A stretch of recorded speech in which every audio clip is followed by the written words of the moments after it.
It's summertime and hot, but we want to enjoy fresh lettuce come fall. So how do we get our cold loving crop to germinate and survive when it's scorching hot? I mean, lettuce needs soil temps of 70 to 75 degrees for best results. And it'll try to bolt straight to flower if temperatures are above 78. Currently, my soil's in the mid 80s as far as temperature, and the air temps are in the 90s. So, what do we do?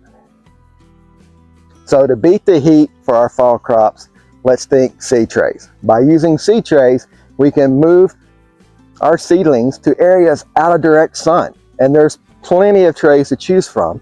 You have the standard 6-pack that comes with our annuals that we get our flowers, our tomatoes with, or you can actually buy some 6-pack seed trays. These come off of Amazon. We can use these for many years to come as long as we take care of them and stack them back up at the end of the year. Or you can always use the solo cut method. This is one of my favorites. This is a cheap and easy method for multiple years, but I primarily use these for my larger crops, my tomatoes, my eggplants, my melons. It's not that practical for lettuce because you don't need it to be that big before you transplant. But if you do use the solo cut method, don't forget to drill you some drainage holes so it doesn't get waterlogged. Another great option are our cell trays. This happens to be a 72 cell tray. This is great for starting seeds, but if you grow larger plants, you'll have to repot them up to larger cells once they get big enough. But for lettuce, this will work great. And actually, for your bang for your buck, you'll get more product out of this one, taking up less space.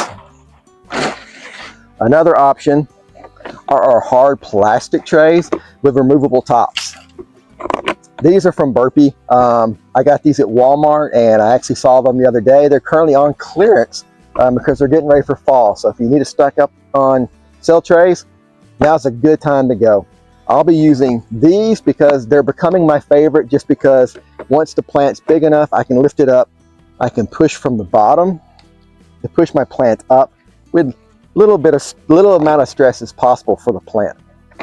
Now, if you're going to grow loose leaf lettuce and you don't plan on transplanting, then instead of a seed tray, use a big flower pot bowl.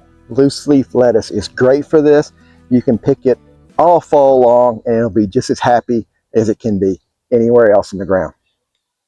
To set up our seed tray, some things we need to know. So lettuce needs light to germinate, so you don't want to bury them too deep into your dirt. Also, I like to water mine first. Before I put the seeds in the ground, I've noticed that sometimes after you water, the ground will suck down a little bit, and that pulls your seed a little bit further down than I want, at least for the lettuce.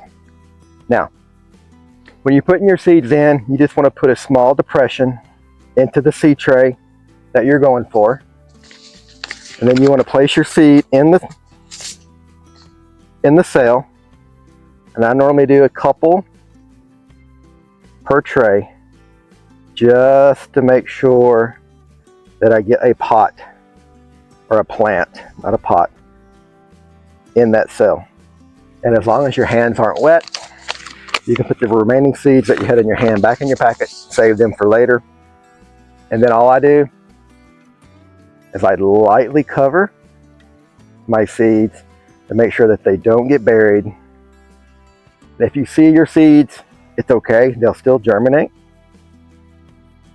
But it's best to at least get them partially covered to prevent birds or other little critters from taking them from you while they're in the tray. Then I'll just kind of smooth that out. Once I'm done with all the seeds, I've got them covered. I always identify them because I'll forget what's in my trays. For this instance, we just seeded Gustav salad, one of my favorites.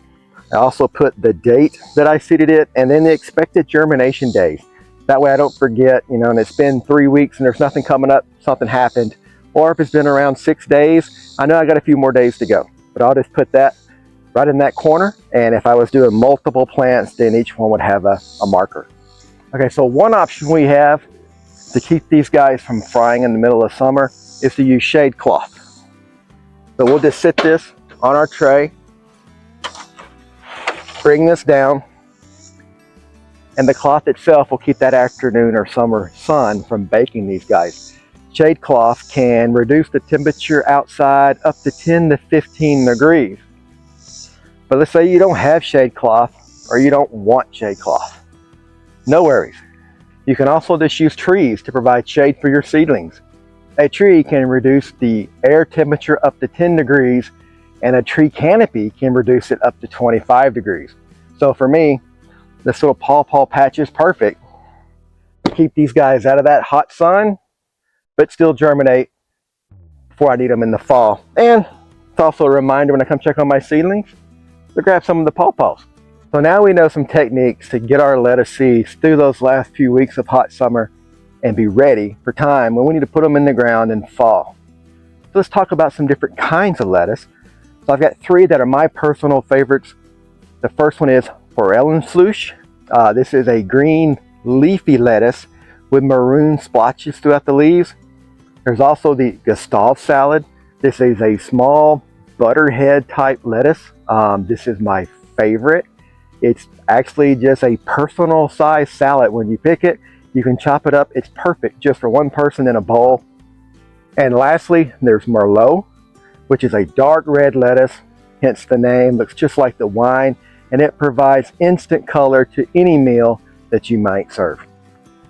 So starting your fall lettuce in the end of summer when it's still quite hot just needs a little babysitting, but with minimum effort, we are good to go for fresh salads throughout our fall gardens. So what's your favorite type of lettuce? Let me know in the comments below. Share this video with your friends, any gardeners who struggle with this or want to know how to get that fall garden going in the middle of summer. Also, if you wouldn't mind, like the video, subscribe to the channel. This helps me promote my information, goes further out to additional gardeners, that we can all become a better community. I think you'll find the videos that are popping up around me beneficial as well for your gardens. And most important, go grow something.